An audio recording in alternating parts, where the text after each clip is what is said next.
Previous guest, first question. I will turn it over to you. All right. Are you happy with your decision to transition? So for me, it's a fairly easy answer, and the answer is yes, but for a couple of reasons. One, for those that aren't familiar with, California law enforcement and California retirement systems, there's a point in which you max out, and I was maxed out. So I'll tell people this kind of tongue in cheek sometimes, but as much as I loved being a police chief, I wasn't going to do it for free. You don't want to leave money on the table? Right.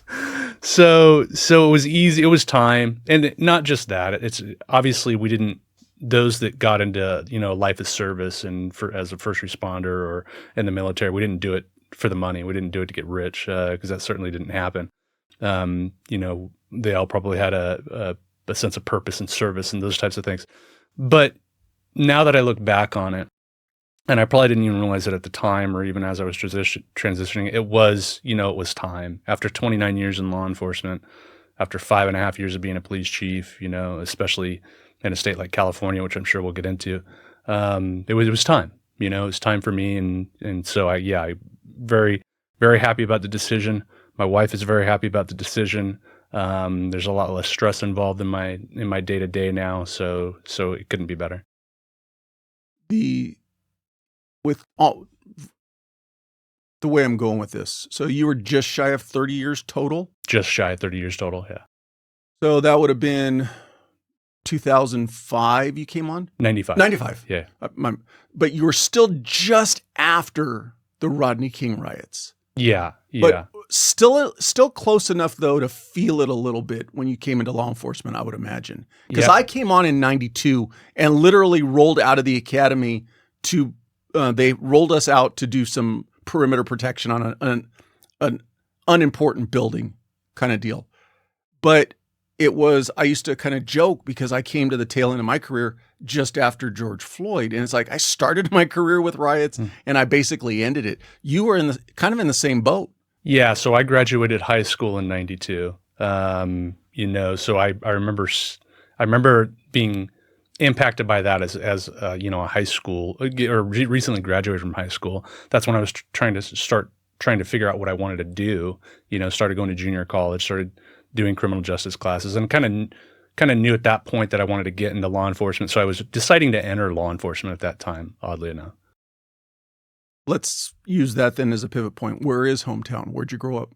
I grew up out here in San Diego. I was originally born in Huntington Beach, always mostly Southern California.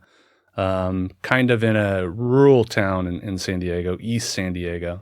Town is, I don't even know the population. If I had to guess, it would be about 5,000.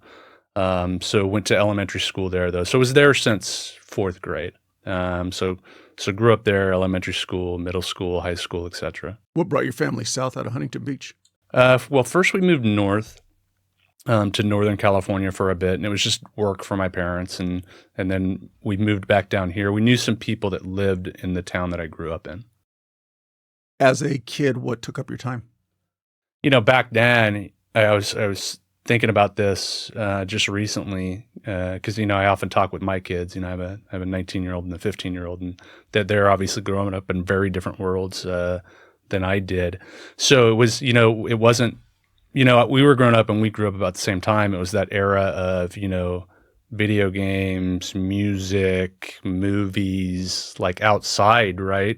What took up my time was being outside with my friends and stuff like that, and, listening to music and, playing video games and that sort of stuff. And it was, it's so different back then when I try to relate it to my kids now because they're so connected on their phones. They know where all their friends are at any given moment in time. I had to jump on my bike and, pedal a half a mile to my friend's house and see if he was home or not. And if he wasn't, I was, going another half a mile to another friend's house. And if that didn't work out, I was going home. Just such a different time, and I think about, how protective we have our children nowadays. And, then I think about, my parents. Like I would leave in the daytime and, they'd expect me to be home when it was dark and not know where I was or how to get a hold of me. So just it's very, very different me thinking about this, how much the world has changed, just in a 30, 40 year span. It's pretty wild. Do you really think the world has changed? No. Well, yeah, I do. Well, I think the world has changed as far as, what technology has allowed people to do. and how it has changed societal behavior and individual behavior. So I think it's changed. Yes, I think our culture has changed due to technology. So that's the types of changes I'm talking about. Because I think back on it, the exact same thing. You talking about jumping on your bike. And I know that I've seen a social media meme, something about this was our social media and this is how you knew where your friends were. And it's a front yard full of bikes. Like, oh, that's where everybody's at. And you even saying something about, going up to my friend's house and knocking on the door. I don't see kids doing that anymore. Just showing up at their buddy's house. Right. Even if they're on the same street, they don't seem to hang out that same way. But you're right. We would take off. I think about it now, like in the middle of the summer, you'd have breakfast and be gone. Mm-hmm, mm-hmm. The last thing you actually wanted to do was come in at the end of the evening for dinner or whatever. Right. I think there was far less to do in a house at that time, right, than there is now. We obviously weren't connected to smartphones. They didn't exist. We didn't have the internet in our pocket. So yeah, it has changed a lot. It's changed amazingly a lot. Using that, though, as a little catalyst into the career that both you and I spent our lives, and even talking about the veteran community, one of the things, though, that I think is the negative byproduct of that is, as a kid, you learned independence. You learned how to work through problems when you were out on your own. You learned that if you said the wrong thing to the wrong person, you were going to end up in a fight. You learned that if you skinned your knee or you crashed on your bike, you're like, okay, I can sit here, but it ain't going to do me any good. I got to figure out a way to get home. It was all those little things that you were forced to address problems and figure out a solution. For sure. And that's where I see the biggest change in my kids. And, that's something that I've been trying to do with them, is help them problem solve, help them be more independent. Because I do think what we rely on now as a society, that all the technology we rely on and stuff like that, has taken some of those skill sets away, and you could see it. I mean, you saw it during your 30 career in law enforcement. I don't know anything about your career in law enforcement, but I guarantee you saw the youth change during your career in law enforcement, because I saw it change dramatically, from starting in 95 to the way kids would interact with me as a police officer, till 30 years later, where I would see kids interact with me. There was a significant change. Even when I came on in the mid 90s into the late 90s, how kids started interacting with us at that point, I thought, my God, I would never dream of talking to a police officer like this when I was their age, So yeah, there's been those changes, those shifts. I would even say, though, we saw it in law enforcement. I remember I went into the detective bureau full time at around 10 or 11 years in. Can't remember exactly. But at that time, I remember hearing the rumor mill of the new younger officers kind of creating their text network. And they were doing stuff via text message between them. Mm. And then once they got into it, then they would radio dispatch. And dispatch you started hearing the grumblings from the dispatch, like, hey, these guys and girls are out there doing stuff. We don't know where they're at. Right. And so it manifests itself in all aspects of life. Yes, the younger generations bring different changes, but I guess it just kind of, for me, goes back to, I really don't think the world per se at its core is that much different. I think we as parents kind of put more bubble wrap around our kids. Yeah, for sure. As a kid, for you growing up, sports, academics, what drove you? Yeah, so I played football throughout my high school career. I was a 3-year varsity player, so I thought I was pretty good. I just never generated the size enough to play after high school. What position? Like a strong safety type position. So yeah, sports throughout high school. I was good academically until I wasn't. I got decent grades. I wasn't a superstar, and it was kind of a lack of applying myself. But I didn't have bad grades. I think I finished high school with like a 3-point-something GPA. So yeah, that's what drove me was, hanging out with friends, playing sports, being outside, doing stuff. I mean, like I said, I lived in a fairly rural community, so like going into town, quote unquote, so to speak, took some time and energy. You had to get in a car and, and drive somewhere to do that. So yeah, just, hanging out with friends and sports, that's kind of what drove me growing up. When you say rural, was your family into agriculture or anything? I mean, No, what was the specifics for staying that remote? Yeah, it wasn't that rural. It's so the city that I worked in law enforcement, which I'm sure we'll get into, El Cajon, is an eastern suburb of San Diego County, about 100,000 people. So it's fairly densely populated urban area. Where I lived was about 20 to 25 minutes east of that. So it wasn't a huge trek, but as a 16-year-old, especially, obviously I was only paying, $1 for gas back then, a gallon, but getting from, where I was living to the beach, cost me a couple bucks. And, at that time when you're making $4 an hour minimum wage, it's that kind of environment. Not to get on the old man soapbox, but you bring up a good point. One of the complaints, I would say, that people talk about today are the young kids aren't interested in driving. But I think one of the things that has a huge impact on that is the law that prevents you from, as a new driver at 16 years old, you can't drive with any passengers. So the old day of one person having a car, everybody chip in for gas, you jump in and we go to the beach. So there's no motivation, because if all your friends have a license, is everybody going to drive? It's like right. the idea of driving doesn't have as much draw to it. Yeah, and for me, and I think my generation, it was more of an independence thing. But you're certainly right. We could pile in a car and go somewhere. You could drive in the back of a pickup truck, right? I mean, but the independence thing, and I think the youth today. Not that they're not independent, but they feel so socially connected to their friends as is through technology. I think it's less important for them to have those things like driving, where it was for us. Because like I said earlier, to go see a friend, I was either, walking quite a distance, riding my bike quite a distance. So it was much easier for me, once I got a car, I could drive over there and see if they were home. But yeah, I know kids, I know a lot of people where their kids are, not real interested in getting driver's licenses. Both of my kids, one's going to have her license in a couple of weeks, and my son, 19-year-old, but he got it as soon as he turned 16. So they wanted that little, they wanted that piece of independence, kind of like I did. Coming out of high school, was college on your radar from the sense you mentioned not getting the size for sports, but were you looking to go to college? Not really a 4-year college, not really a university, or certainly not out of town. It just really wasn't. It wasn't on the radar. As I was coming out of high school, I was thinking about different careers and that sort of thing, and law enforcement started interesting me. And so the decision at that time was to go to junior college, and start taking those types of classes. Do you have law enforcement in your family? My dad was a reserve police officer. It was when I was very young, so I don't even really have a lot of young memory of that. We had a family friend that was in law enforcement.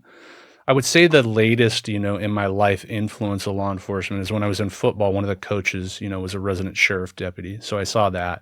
And I do think those things, while I know they had influence on me. I was thinking about this earlier too, because I knew the topic of, why did you choose law enforcement was going to come into play. And, we've all been asked that a number of times throughout our career and after, I'm sure. And I was thinking, kind of funny, I was thinking this, but it would be naive to think that, media didn't play a role into, the desire to become a police officer, because, when we grew up, the shows like Miami Vice were big, and, and it made it look cool, and Cops was getting really big, as we were growing up. So I'm sure those had some subliminal impact on me, so yeah, all that stuff. From your parents' perspective, your dad having been a reserve, was there any push? Like, were they encouraging law enforcement? Or on the flip side, when you said, hey, I'm kind of interested in it, was there any attempt to discourage you? Neither. There wasn't really a push to encourage or discourage. They just wanted me to be happy and, find my path and, find a career. And, and it worked out for me. And when I started being a police officer, one, I loved my career. I'd do it all over again. It was time to leave for sure. I don't miss the job, and I'm sure we'll get into that more. I never, ever intended to be a police chief. If you would have asked me, 20 years into my career, whether I thought I was going to be police chief, I would have told you no. But that's the path that I ended up taking. But yeah, it wasn't either way encouragement or discouragement. They just wanted me to do something that I was going to be happy with. What'd you do to fill the gap between being 18 and being 21 when you could be a cop? So I did some different types of jobs. One, I did an electrical job where I was installing electrical lighting in 7-Elevens throughout the county. I worked loss prevention at, I think it was Robinson's May back then. It wasn't even Macy's yet. So I had those types of jobs for a few years, and then, taken college classes for a couple of years. And then as soon as I turned 20 and a half, I started applying for law enforcement. I got hired really early, and back then it wasn't even ideal to get hired that early on because of the way the pension system worked back then. But it changed in '97, I believe. So I actually turned 21 in the academy. I celebrated my 21st birthday in the police academy. I got to count out 21 push-ups for everyone. How many agencies did you test with before El Cajon picked you up? I think it was 3. I applied with El Cajon. I applied with Chula Vista. I think I might have applied with San Diego as well. Now that you're gone, was El Cajon your first choice? It was because, and people often ask me about this, because I actually got a job offer from Chula Vista shortly after El Cajon's job offer.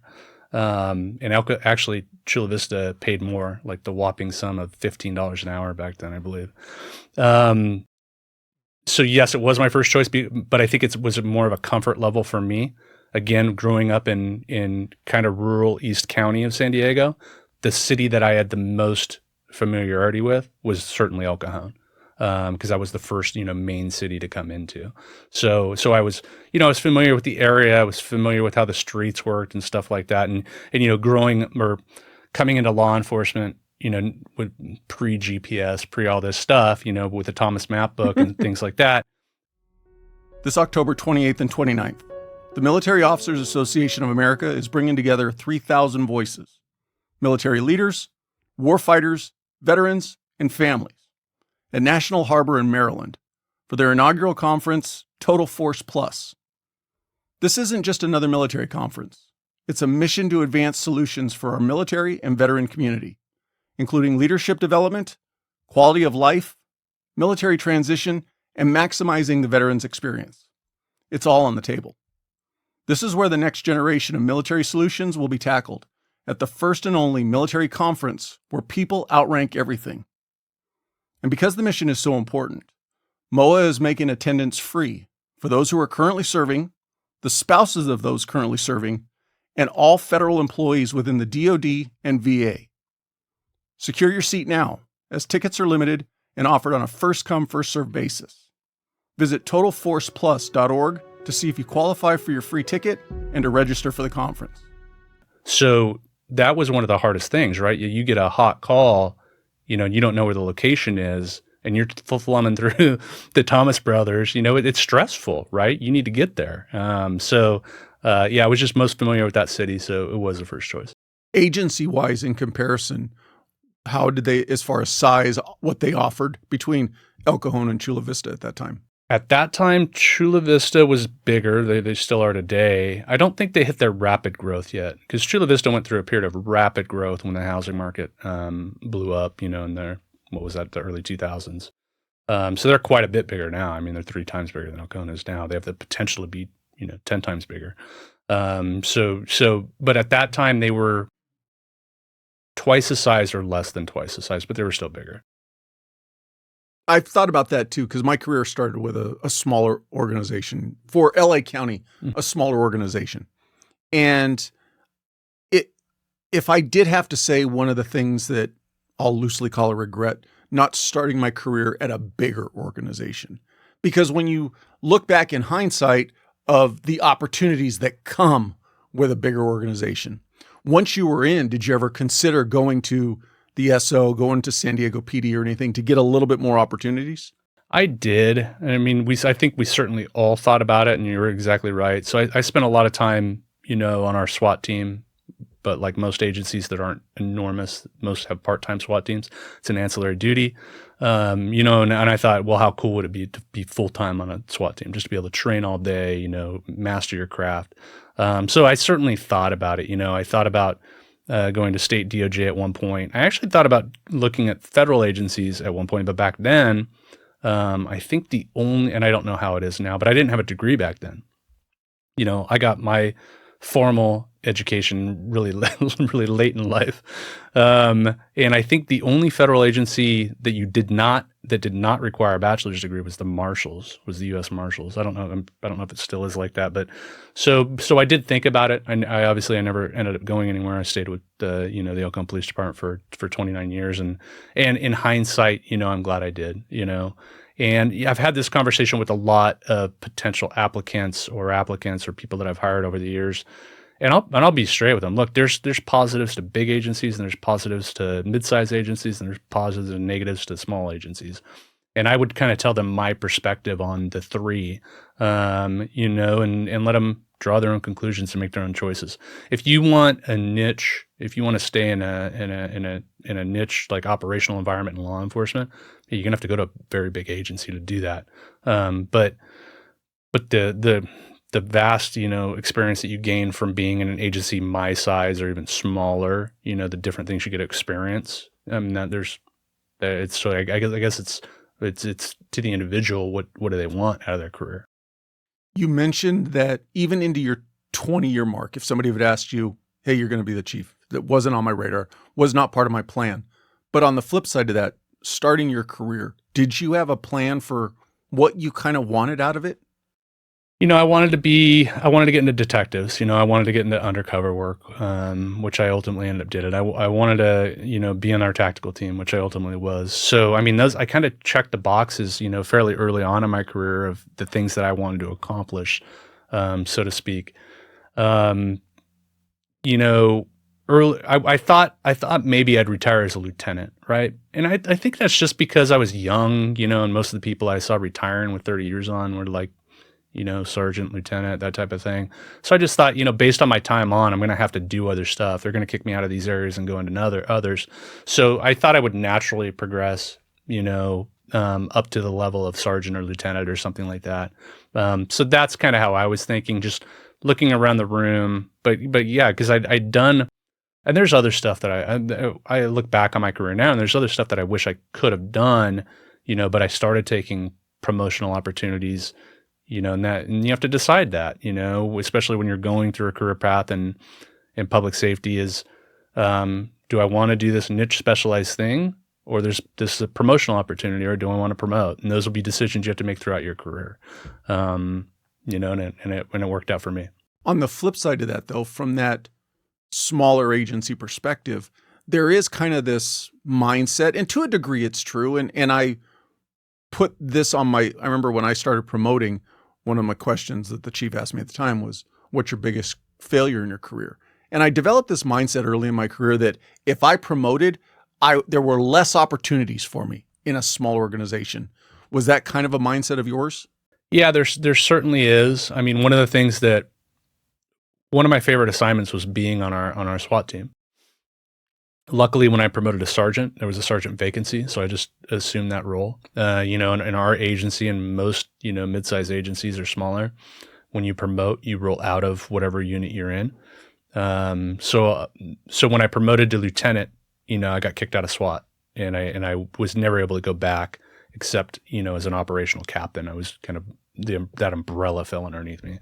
Were you a multi-agency team or just your own organization? Just our own organization. So that was kind of a bummer. You know, I always aspired to be a sergeant of, you know, I was in our gang detective unit, and I was in, you know, morphed into kind of a narcotics and surveillance unit.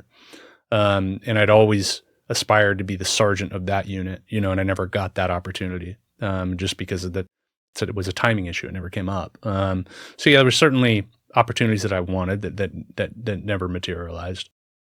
With El Cajon's proximity to the border, you guys probably saw a lot of dope come through your city. Yeah, quite a bit. I mean, and it would, like I said, I started, you know, my career path. obviously started in patrol. I went to a community policing unit, and then my first detective assignment was to a plainclothes gang detective unit, which I loved, and that was one of the things I was aspiring to do. A few years later, with some reorganization, I kind of got reformed into a crime suppression unit. Still plainclothes, some undercover work. I did some undercover narcotic work. But yeah, but to your point, we worked closely with, the DEA and other local agencies, and there was quite a bit of drug trafficking activity. Mileage-wise, how far off of the border are you? I mean, at a straight line, it's not that far.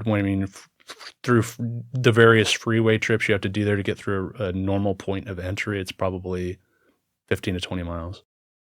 Now, on the flip side of that, though, how soon into your career were you promoted to sergeant? So I was promoted to sergeant, I think it was 2007, so 12 years. And then lieutenant? About 3 years later, or it might have been 5. I'd have to look. You're seeing. I have a horrible memory. Yeah, I think it was. Where I'm going with this, though, is you kind of saw yourself at the start of your career that lieutenant was going to be your ceiling. Mm-hmm. And just like you, I do remember most of the guys that when I came on who were at that 30 to year mark were either a sergeant or lieutenant. Mm.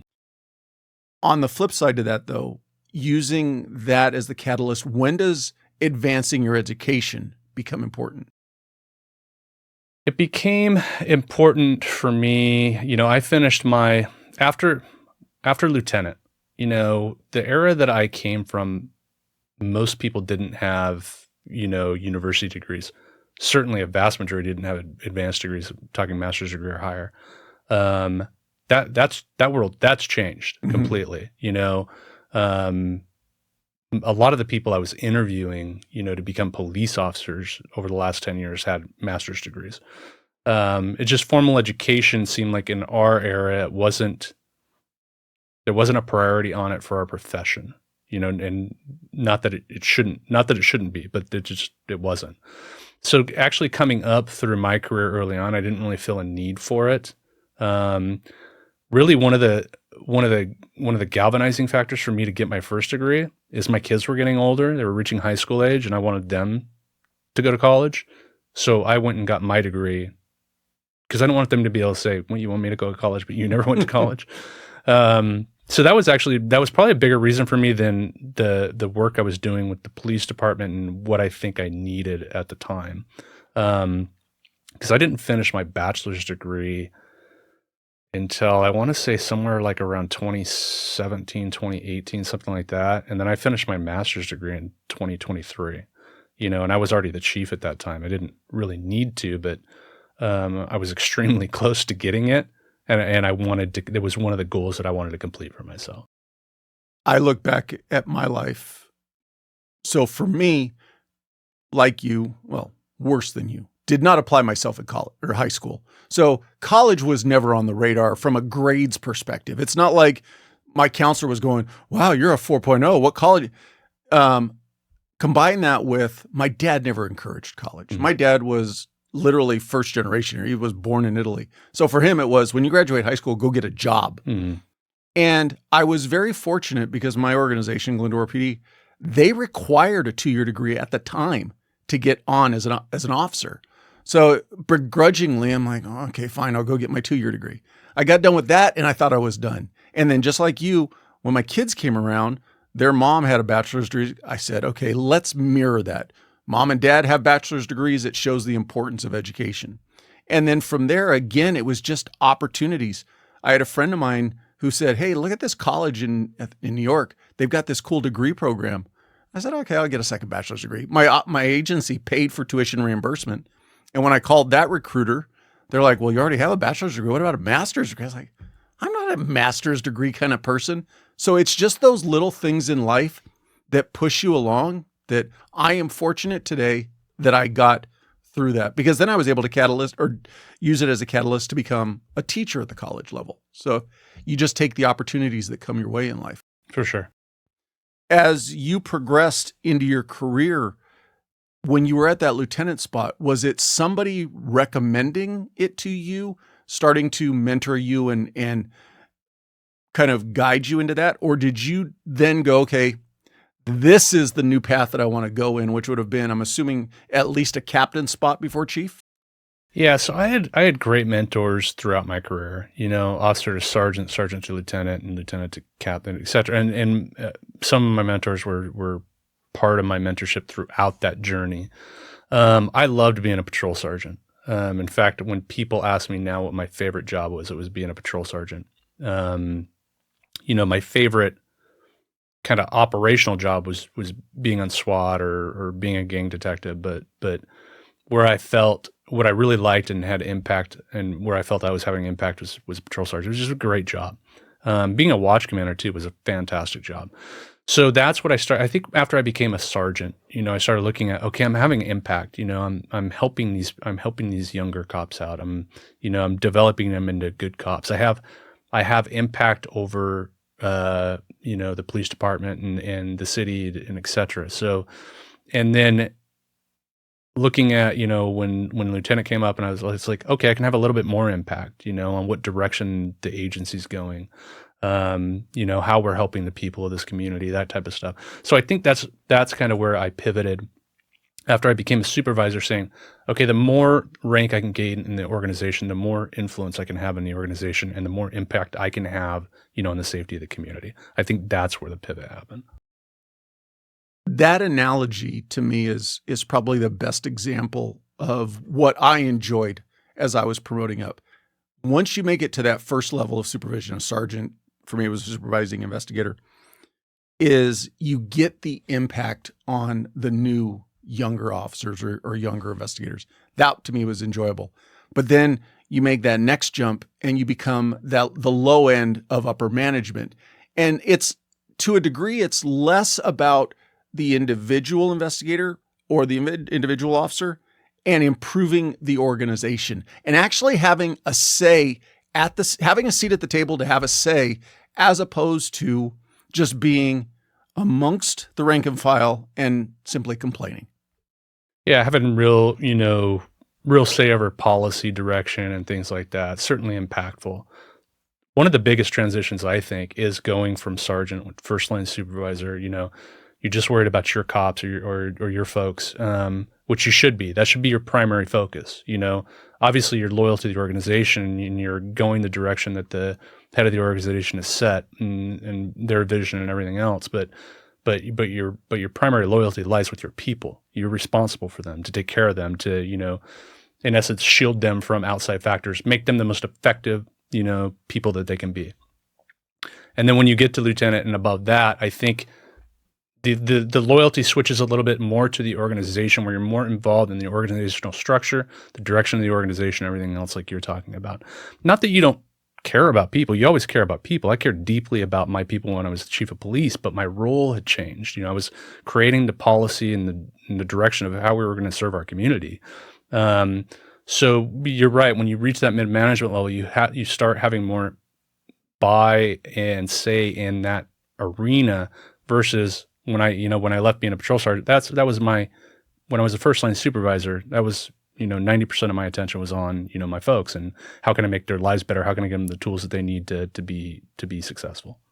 I think one of the big things that I had to learn too, the more layers up the ladder you get, you have to be mindful of, and this is an overgeneralization, but you have to be mindful of the things you say to the rank and file, because you never want it to come across like you're circumventing chain of command.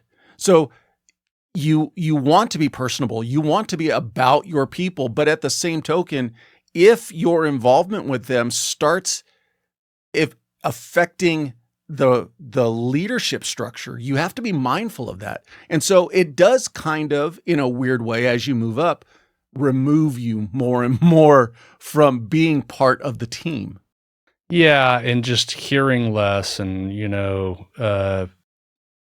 and it's probably some things you don't want to know, right? I mean, I remember early on, I remember as like a sergeant, maybe as transitioning lieutenant, but I think it was a sergeant, and I remember having this conversation with somebody one time. They were talking about the chief, and I'm like, who would want that job? Like, every decision you make, some people are going to be happy about it, and some people are going to be pissed off about it. So I thought at that time, what a thankless job. Like you're always pissing somebody off with every decision you make. Because you're trying to do things that are good for the whole organization, right? It's going to benefit some people and it may not others. And so it is interesting how I used to think about the role and then transitioning into the role and how I think different about it now. It is interesting me thinking back on it. What do you see as, because I left a city PD and I went to a DA's office for the second half of my career. So pretty much everybody there was senior. We didn't really have a lot of junior people. How did you see law enforcement change in the sense as you were getting ready to leave completely? The senior guys, those 20 to 25 year guys compared to that 1 year to 3 year guys. Were they like it in the sense when you first started and I first started where there were those are the old times, those are the old salts, or was that less of a thing? I think every generation says, "Oh, look at these guys below me, and they don't do anything." And I think the generation below says, "Look at all these old guys; they don't know what they're doing." I think every generation does that. The generation that's coming in or that has come in is definitely different. There are a lot of veteran and first responder-owned coffee companies out there. Trident Coffee is one of them, but they're different. They're cold brew experts. And their beans are roasted for cold brew optimization. But for those of you who love hot coffee, this is a benefit to you as well. Hot or cold, their coffees taste amazing without the bitterness. Their instant cold brew is infused with powerful ingredients for performance, focus, and wellness, including antioxidants and electrolytes, ensuring smooth, steady energy with no jitters and no crashes. This isn't just coffee, it's fuel for your brain and your body.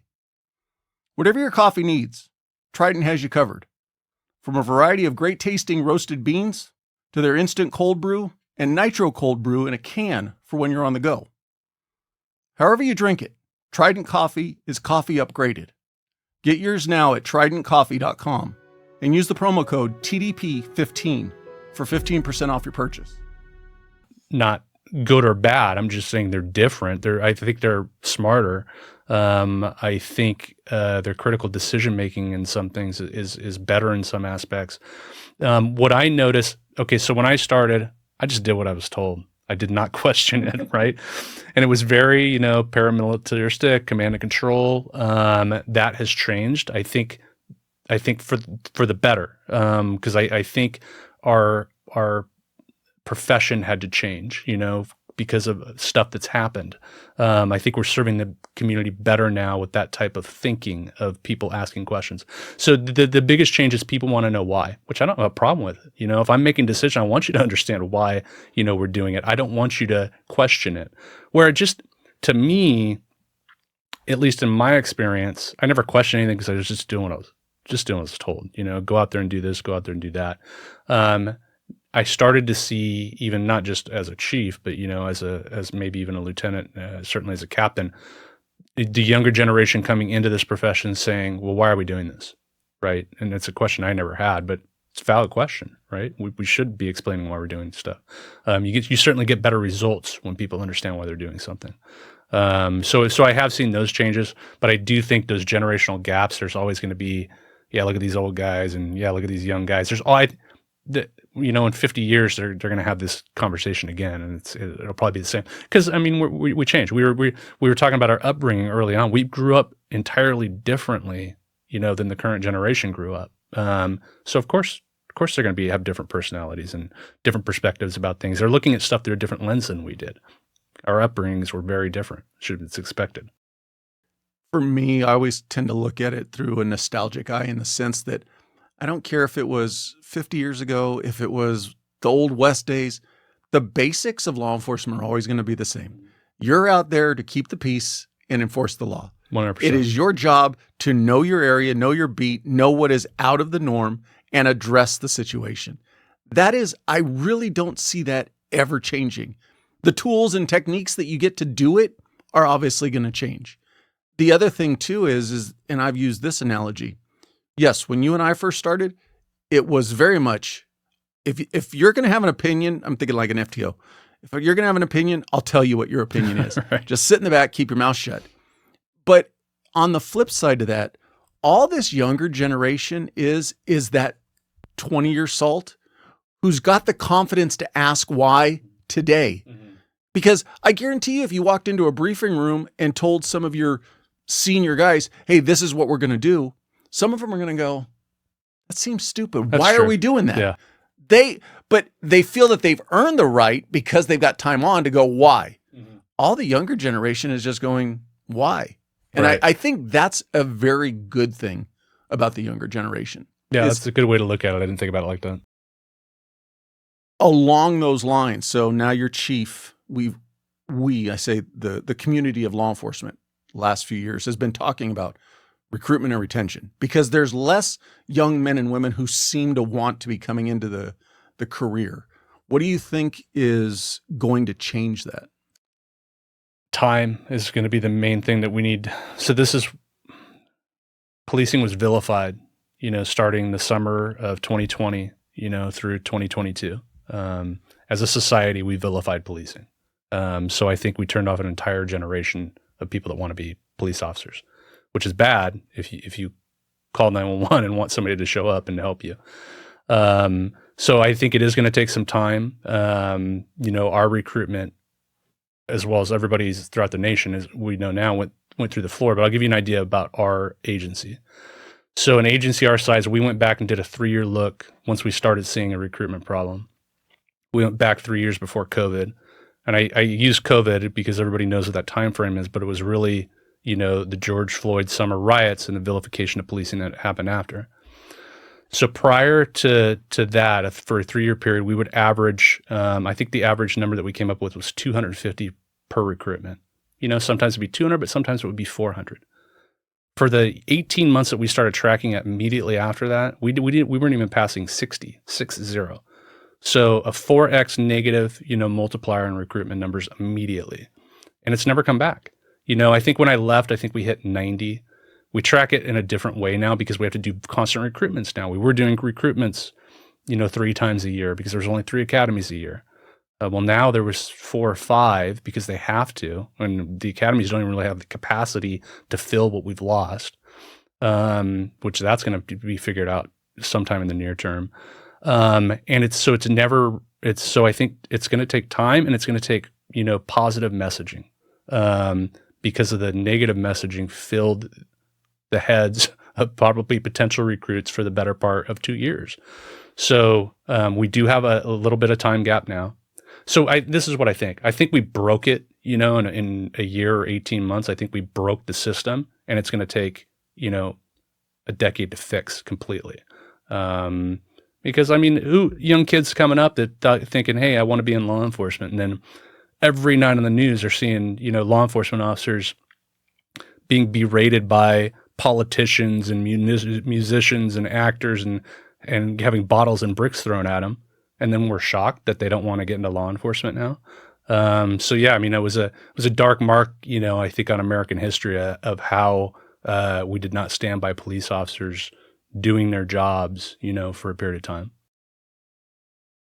The flip side of that, though, and this is a little bit of my soapbox, we're also doing it to ourselves a little bit. We got a bunch of officers doing stupid videos on social media. And I think for the most part, we're dealing with the whole camera aspect on the job today. And I use the analogy, this is our Vietnam, so to speak, because prior to Vietnam, you really didn't know what war was like. Mm-hmm. And then all of a sudden you turn on the 6 o'clock news and see what war was. And if you look at it, that caused a big change in our society. We're dealing with the same thing in law enforcement. The flip side to that, though, was during the Vietnam War, you didn't have soldiers in the field going, hey, look what we're doing. And so that's got to be a hard thing from an administrator standpoint is, please, men and women of my agency, let's not shoot ourselves in the foot. For sure. Try to stay off social media. Did you ever have to deal with any of that in your agency? A little bit. Obviously social media policies are constantly, evolving, to stop those types of things. Look, and there are bad people in every profession in this country, and there's nothing more that I would want as a law enforcement professional, and I'm guessing you as well, to get those bad people out of law enforcement. You know, I've fired people, I've hired people. So yeah, it is we do shoot ourselves in the foot sometimes, and technology is obviously exacerbating it or making it more accessible. So those are issues. We do need a better image. We should do more to better image ourselves. But I think that's going to have to take, and I think we are changing, from a societal view of, all police are bad, which is I think what we went through for a period of time, to, law enforcement, public safety law enforcement is necessary in this country. There law and order is not acceptable, lawlessness is not acceptable. There does need to be consequences for, illegal behavior and bad actions. So, we're responsible for a large part of that narrative, and we have to own that. So, police departments should be getting out in their communities more, communicating with their communities more, and developing those partnerships for sure.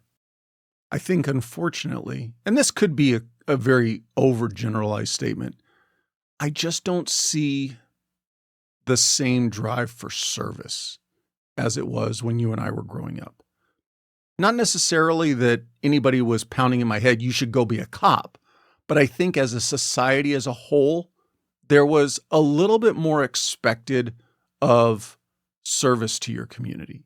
And maybe even indirectly, but it just seemed like there was more of it. And I think that's one of the big things that we got to find a way to bring back.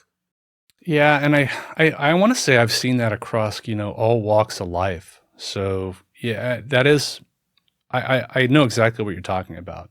And we do need to figure that out across society, not just in law enforcement. So yeah, I don't know the answer to that. During the George Floyd riots, how did El Cajon fare? Because I believe, if I remember correctly, was it not La Mesa that took the biggest brunt of it?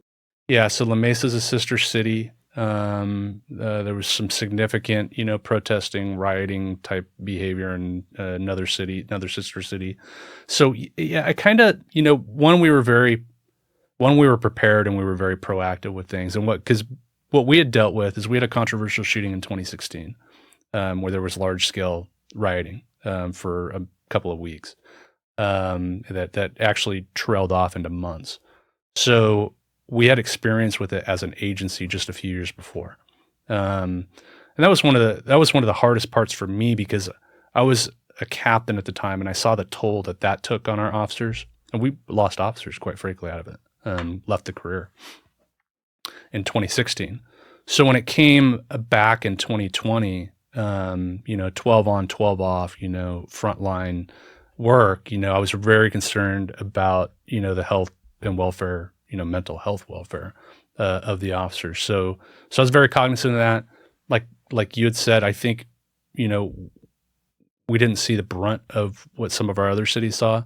Some of that was luck. I think some of it was preparation and how we proactively dealt with some things that were coming into our city.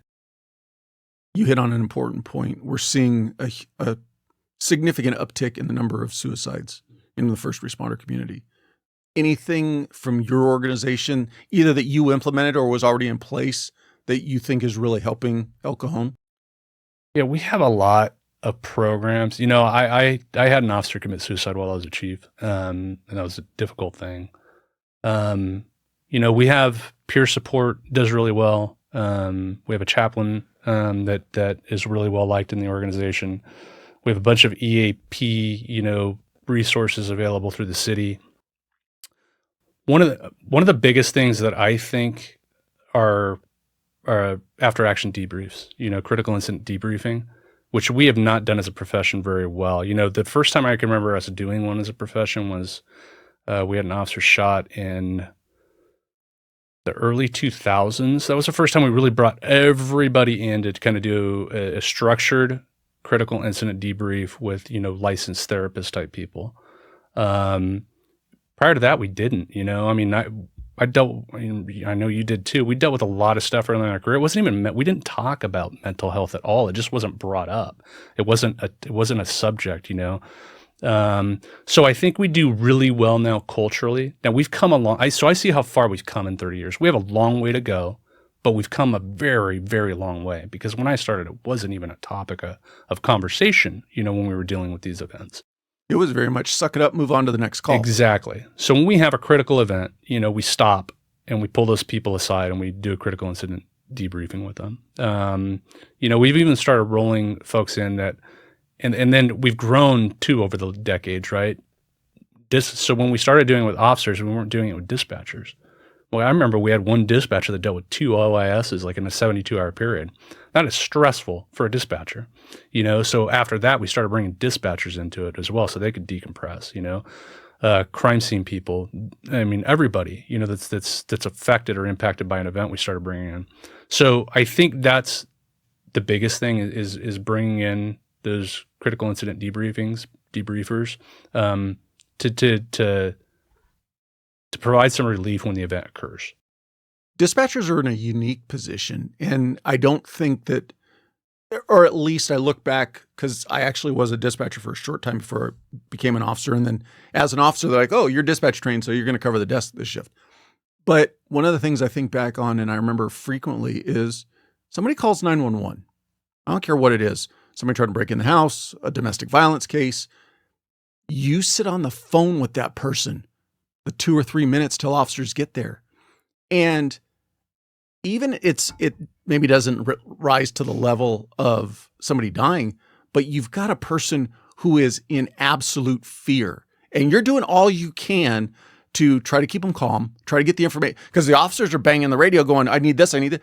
And then you move on to the next call. You hang up, you say, thank you, the officers are there, and you wait for the next one. And no one ever kind of went, hey, how you doing?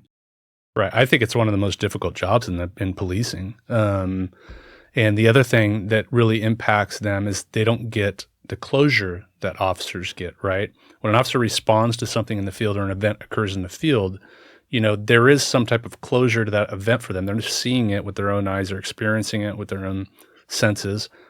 But you're right, dispatchers on the radio, they're not getting that sense of closure with what's occurring in the field. It's just on to the next thing. And I think we overlooked that I don't think. We overlooked that for a very, very long time.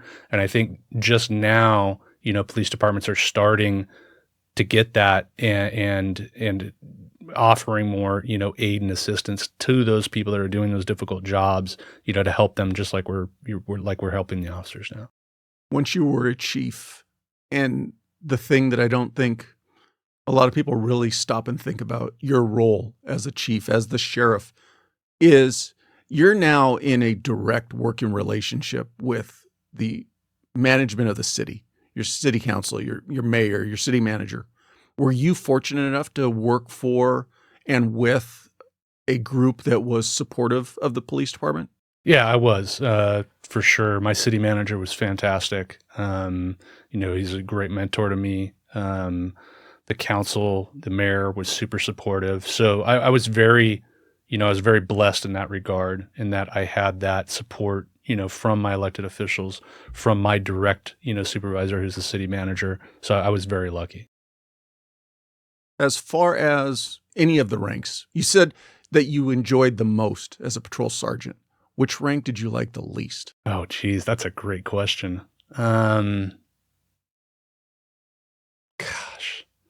I say, well, maybe as a lieutenant, but maybe the administrative side of lieutenancy, because I really like being a watch commander. What is the grind? It's not just a routine, but the decision we make to wake up, give everything we've got, then find a way to go further.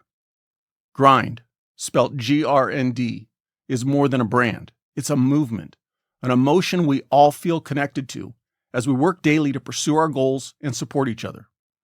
Founded by a former Army Ranger, Grind Activewear has a clear mission: to give 100% and then some more.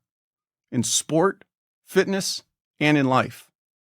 Functional, high-quality performance wear that's rooted in American culture. Because you demand gear that outworks the rest. Whether you're on the field, in the gym, or building your own lane, grind is for those who refuse to settle. Go check out the Grind Collective. That's the grndcollective.com and tap into something bigger than clothing. And while you're there, use the promo code TRANSITION15 to get 15% off your purchase. So I think it's a hard. I loved all my positions, but if you asked me to rank them in order, the last one would probably be like an administrative position as a lieutenant, just because you're kind of off in the distance and not. At least I felt maybe I'm not having a lot of impact here because of my role. Once you made captain, though, by that point, was it now something like, okay, becoming the chief is my objective? Not objective, but I think at that point, the playing field opened up for me and I said, okay, there's probably an opportunity for me here. Because part of being a chief, which most people might not realize, is there's a little bit of luck to it in the sense that you need a window of opportunity. You know, if the person who was chief before me chose to stay another 5 years, that window would have never appeared. So I wouldn't have been a chief. And that's why you see a lot of police leaders that want to be police chiefs. You see them applying at different cities where there's openings. So I saw the potential that there was potentially going to be an opening. And that's probably about the time I realized it. Yeah. On the flip side to that, though, was there any concern for you of actually putting your hat in the ring for chief prior to being of retirement age? Not really. And, you know, the more concerns were, you know, how it was going to impact my time with the family and stuff like that. So I actually had conversations with them. Now, what you're talking about is becoming an at-will employee before retirement age, which is a concern. You know, it wasn't for me in the sense that because I'd gone to a post-executive school, and it was a retired police chief that was the instructor, the facilitator, and he was talking about how crazy, you know, these guys were that were becoming chiefs at like 40 years old, 45 years old, whatnot. And he gave a great bit of advice. He goes, "Do not apply to be a chief of police unless you are not concerned about getting fired the next day. Or if somebody asks you to do something and you don't morally want to do it, that you don't have any problem saying no and then getting terminated for it." So I had that idea going in, you know. You're right. I was 4 or 5 years away from retirement age. I thought, you know, if somebody, I knew who I was working for. Like I said, I knew the council makeup and the mayor. I knew that likely wasn't going to drastically shift during my tenure. I had been working with the city manager. I knew the city manager was. So I felt comfortable in that position to risk it. Now, if anybody would have ever asked me during that, 5.5 years I was chief, really 5 before I became retirement age, to do something that I disagreed from an ethical or moral perspective, I would have had no problems quitting and finding something else to do until I reached that retirement age. But it is a concern. But so, I mean, and people should think about that. You got to be willing to walk away if you're asked to do something that does not align with your moral and ethical values, even though you're not retirement age, because that's scary. That's a great point. Because I think for a lot of people, they assume, and I'm sure you worked with people in your time. I believe that there is a good portion of the men and women who put stripes, bars, stars on their sleeves and collars. They do it for what they get to look at in the mirror.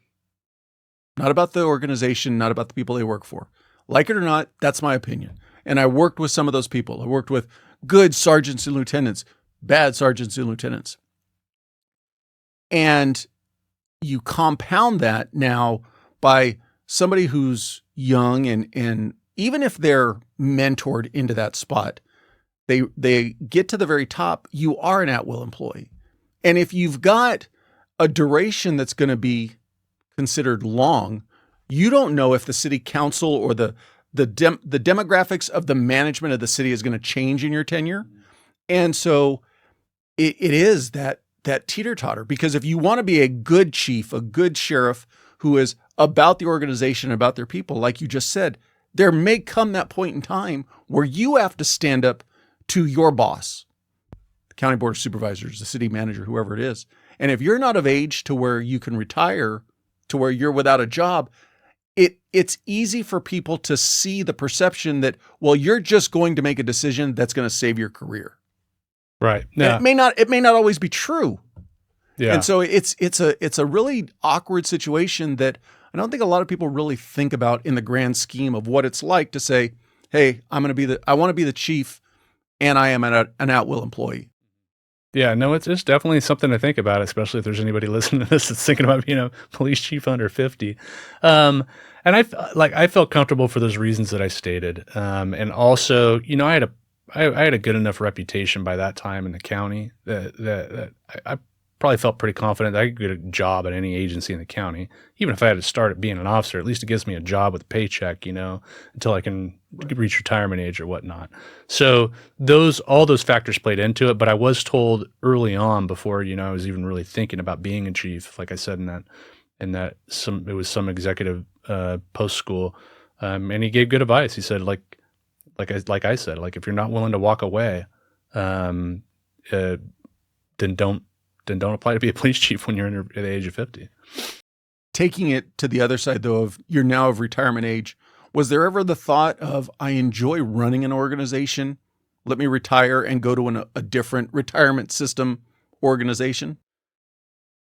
Not really. I was kind of done with that chapter in my life. It's just like I think I started with 29 years in law enforcement, 5 of those as the head of the organization. It was time for a new chapter for me. I enjoyed it.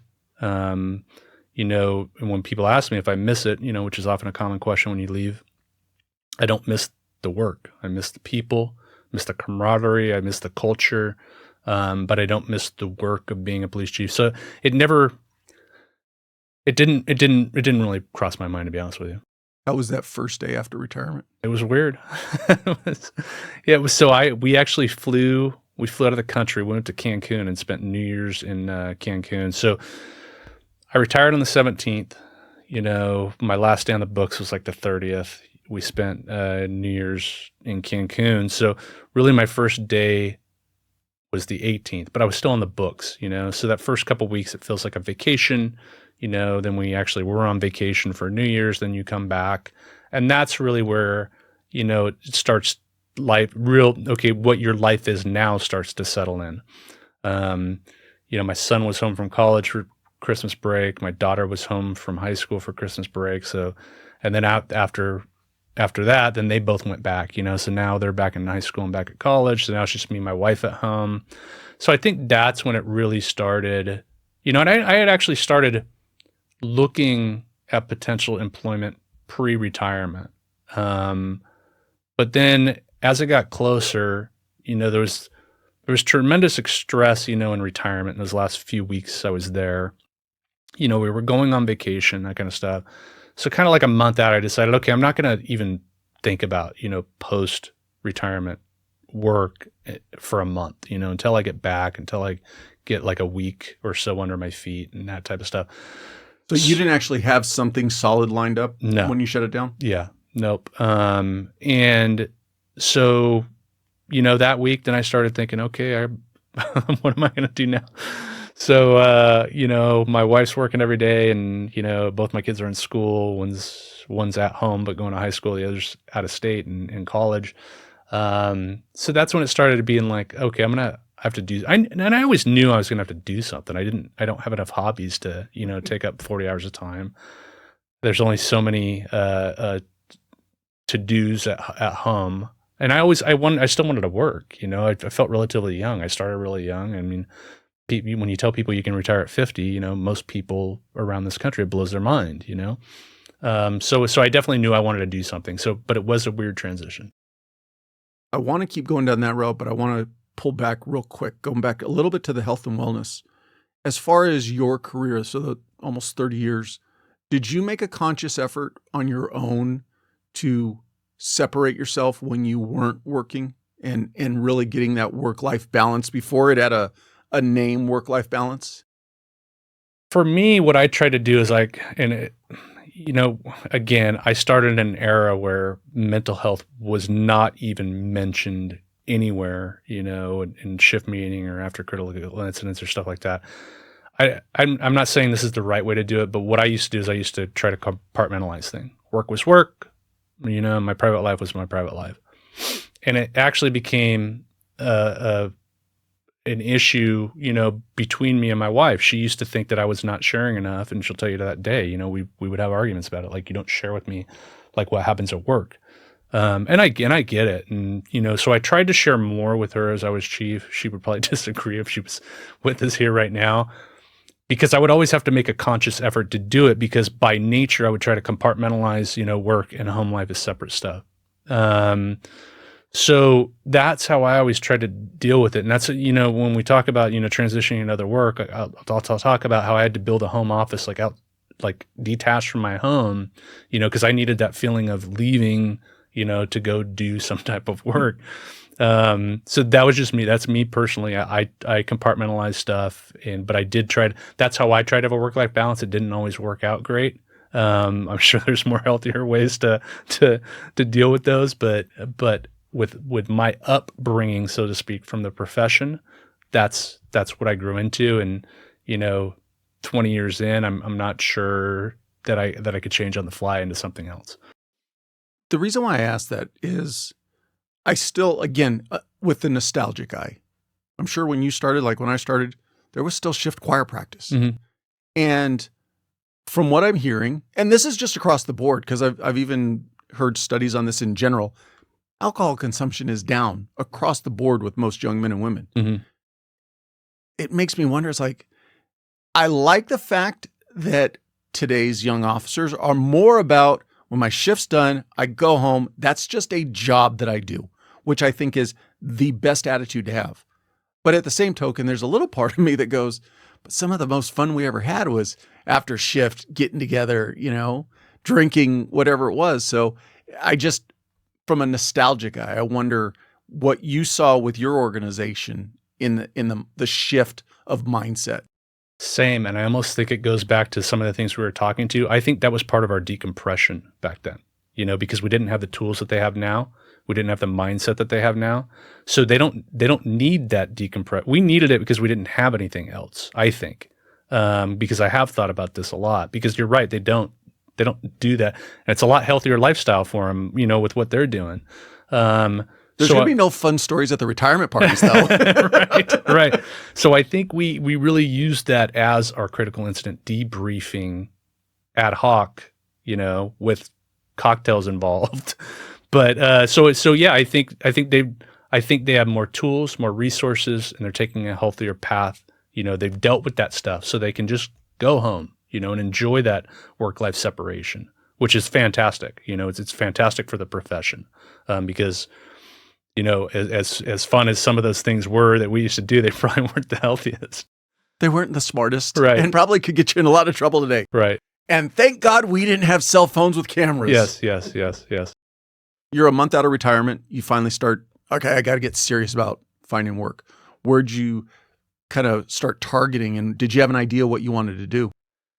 I didn't have an idea. I had all these different ideas on my mind, and the first idea is, okay, I need to get back into, the grind of full-time work, and there was some opportunities that I explored that would have been, very full-time grinds, when I left the policing profession, is at least 40 hours a week, 60 hours a week wasn't uncommon, 80 hours a week could happen. Right. And, so I started looking, at jobs in the private sector that would have been full-time grinds, kind of like that. So that's what I first started looking at. And then, I had some mentors that were, doing some consulting for companies, and, I looked at that. So ultimately what I ended up doing is I reached out to a company that I worked with, as a chief, that I really believed in their products and their company culture and stuff like that, and reached out to somebody I knew in that organization, said, hey, do you have anything that you think I could do? So they brought me on as a consultant. I started an LLC. I started a consulting LLC. So it's, contract consultant, part-time, that was kind of a difficult transition at first, which we can kind of arc into. And then recently I started working with another company. So I layered another company on top of that. So that's the ultimate path that I took. What were those stress points or conflicts that you ran into? One of the big, well, actually, I'll back it up a little bit. One of the best things about retirement was not being a slave to my cell phone. That was the first thing I noticed upon retirement. I used to think I couldn't, go in the bathroom without my cell phone. I didn't want to be that chief that missed a call and then, my city council, my mayor, my city manager are finding out about it on the news. And then I didn't want to be that guy. So I was so connected to my cell phone. So that first week of retirement, I actually lost my cell phone for like an hour, and it was the weirdest feeling. I didn't know where it was. And now, like when my wife and I go out, it's very refreshing. When my wife and I go out, the only people that need to get a hold of us are the kids, and that's like if there's an emergency. So, so she usually always has her cell phone 'cause she's got a purse. So a lot of times I don't even take my cell phone anymore. So that's super refreshing. And I went off track. What was your original question? I was just talking about the stress points or the conflicts that you experienced in that initial step off into the consulting. And yeah, it was just such a different speed, was one of the points. Because again, I was not going into a full-time, grinding type job. I was going into some part-time contract consulting. And the biggest thing was there was always constants in my life in working, especially those last few years. I would always go into work in the morning, and I would always, come home at night. So that was a stress point in the inconsistency. The second one is, and I brought this up earlier, I needed the separation from work and life, or work-life balance, my wife works from home. We have one home office, so I was working from, the guest bedroom desk or the kitchen table or, wherever I could find a spot. So that's when I said, I need a space to where I feel like I'm going to work. So I built a little detached office. So we live on about an acre. Our property's split into kind of two by a ravine. So I actually, as funny as it sounds, I actually get into my golf cart in the morning and I drive over to my office about a few hundred yards. But for me, it really feels like, I'm okay. Listen to a podcast while you're driving. Yeah.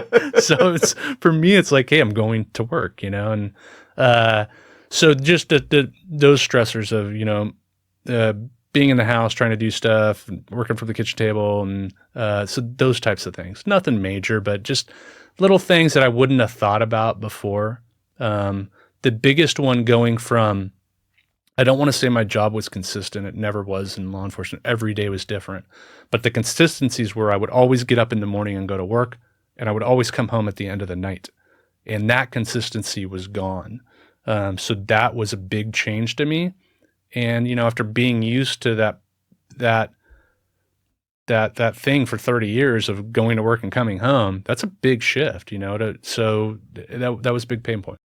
Did you ever actively, or if I'm misinterpreting it, an actual secondary company where you go to that office 40 hours a week, 50 hours a week, was that something that you had the opportunity to do and you stepped away from it, or you just didn't look at that aspect of your next career? I didn't look at that aspect. A lot of the stuff that I was getting interested in as I was leaving, I kind of became a thought leader in technology and public safety. So that was the area that I was becoming an expert in, or am an expert in. And so the companies that I started looking at in that realm, a lot of it is remote type work. A lot of it's travel and that sort of stuff. So I didn't really have this vision of, okay, this is exactly what I want to do. When I first started looking for work, it was, going to work for a company and, going to work 40 hours a week, whatever. Maybe that didn't mean going to the office, but it meant, going to work for one company and doing one thing. So that was kind of my initial thought process as I was getting closer and closer to retirement. In the back of my mind, I'd always thought about doing consulting work. I didn't even know what that meant at the time. I remember going to a transition, school, or a school that was talking about transitioning out of a 30-year career. And they're like, Yeah, a lot of people say they want to be consultants, but what does that mean? You know, and when I had always heard the term consultant, I would always think like, well, what does that mean? This transition class, was it specific for first responders? It was, I want to say it was part of that executive class I took through post. Part of it was a transition. It was either that or it was Perf does a transition book, Peace Officers Research Forum, Executive Research Forum. So it was one of those things. I can't remember specifically. But there have been classes that I've attended that have talked about, you know, okay, retirement. Not enough probably, you know, but it's something that we're starting to talk about, I think. Kind of like how we didn't talk about mental health at all, and now we're deep into it, although we have a long way to go. I do think the transitioning piece has to be bigger. You know, the military is doing a lot more with it now. We're not really doing a lot with it in public safety. But as you know, our retirements are different, and you know, so it's going to vary by region too. A lot of people in California, when they retire, they just retire, and they don't look for secondary employment, and that's fine because we're very fortunate with our pension system. Now the pension system's changed with PEPRA, so that we may see that change as we, you know, dive here into the future. But yeah, a lot of people retire and they actually retire. They don't do anything else. If I look back at the people that I was working with when I first started who were closing in on their retirement or that I experienced retiring, none of them ever had a plan for doing anything beyond retirement. The closest I would say to anything that was a plan was the guys who went to teaching at the local college level, teaching the admin and justice classes. That was probably the biggest thing that I remember of anybody doing or planning for a second career. The people who did a second career were often the ones. We had a lieutenant who got into flying and then slowly but surely started working his way up. So it wasn't that he was planning a second career. He literally went, yeah, I want to be a pilot more than I want to be a cop, and I'm going to shut it down. Mm-hmm. You know, that's what you saw more of. The guys who made it to their retirement, unfortunately, though, for a lot of them, they didn't have anything in their life post-retirement. Right. And you'd see them come waddling it. I use the term waddling, but like, you know, kind of strolling into the station because they had nothing going on in their life just to hang out and see what everybody was doing. Right. So I do think that it's definitely at least talked about more today of, hey, what are you going to do after this career? Right. And I do think it's something that we should probably start thinking about, even talking about more, you know, going forward, because it is a shock to the system going from, especially, you know, public safety environment or military environment, service environment, something like that, to the next day being retired. This episode is brought to you by Brothers in Arms USA. They're a veteran-owned and operated clothing and accessories brand that's 100% American-made. Every piece tells a story of brotherhood, respect, discipline, and honor. Deeply inspired by those who serve, those who have served, and those who have paid the ultimate price serving our great country. Whether you're an outdoor enthusiast, a proud patriot, or simply somebody who values high-quality American craftsmanship, they've got something for you. Go check out brothersandarms.com, spelled out fully, brothersandarms.com, and use the promo code TRANSITION20 to get 20% off your purchase.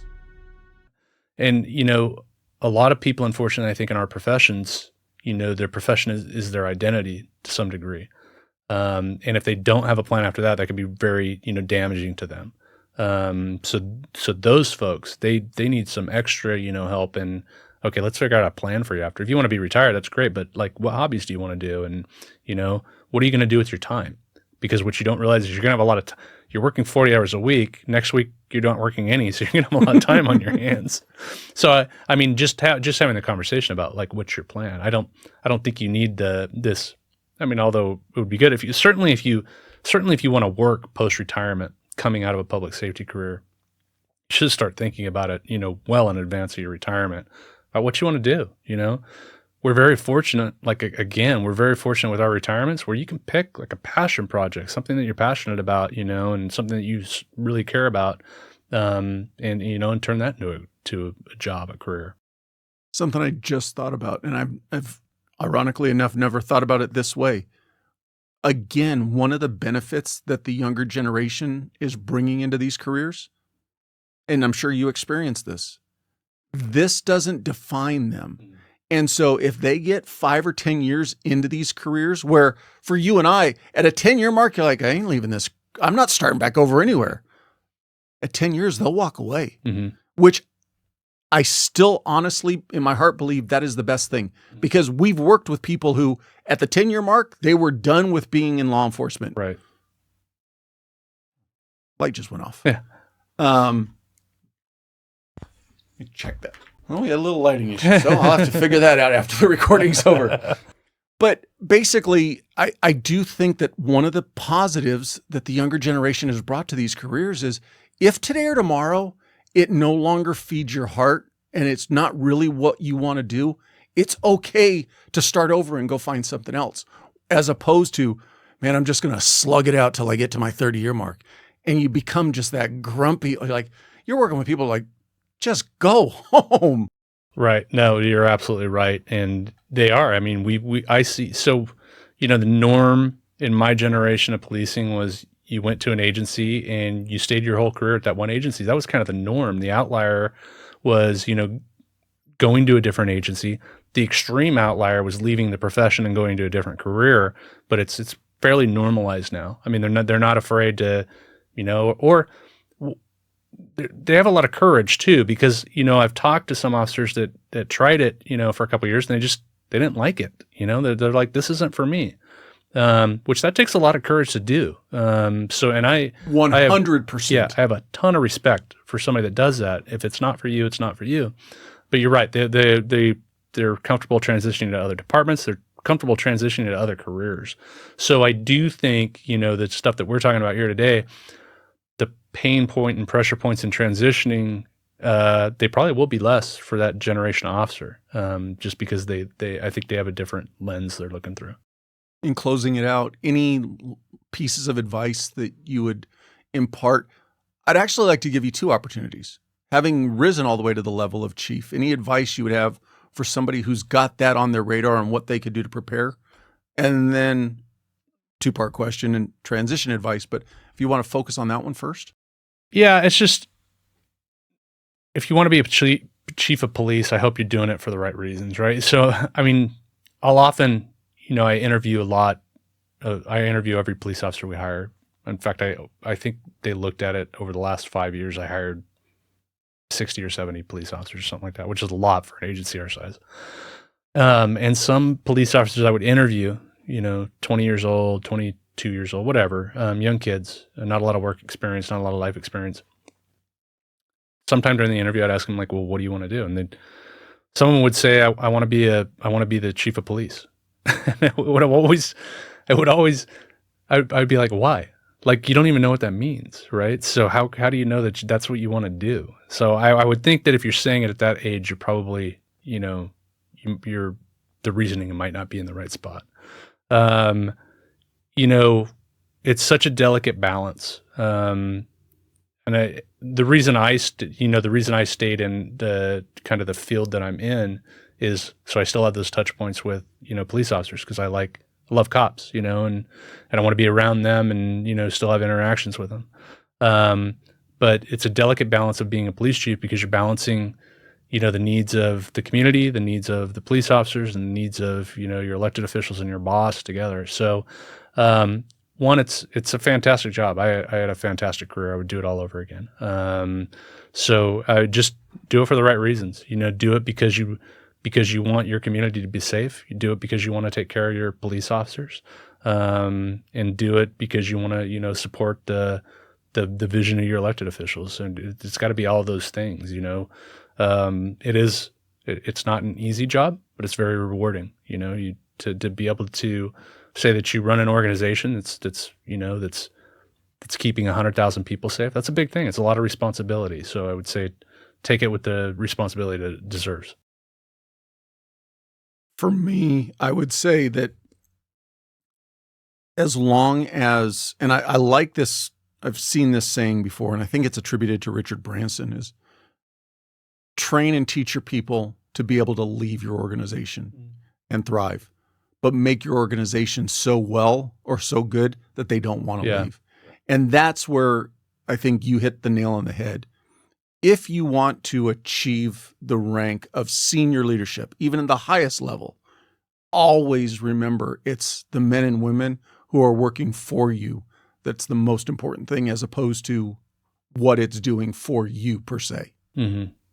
Would just be my addition to that. And the other thing that I would just add to that, when I was a young cop and people, you work for the community, but as a young cop, somebody say, I pay your taxes, it'd piss you off, somebody tell you that.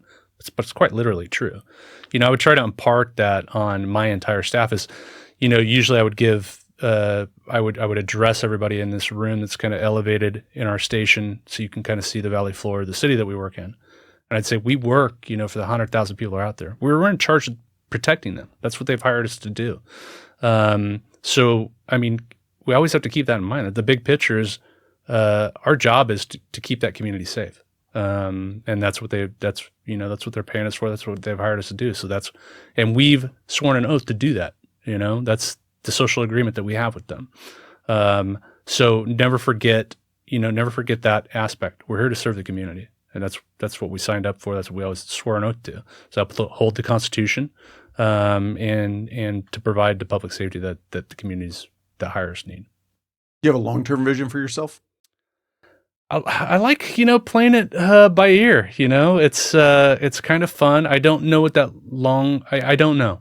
So in answering it that way, the obviously is no, I don't have a long-term vision. Have you been out long enough where it's circled back around and headhunters are coming to you based on your former chief experience to come in and take over an organization? Not take over an organization. I mentioned that I was working for one company. The second company that I just started working for came to me because of some work I'd previously done. And then some other companies have reached out to me as well for some written work that I've done. So the opportunities are out there for sure.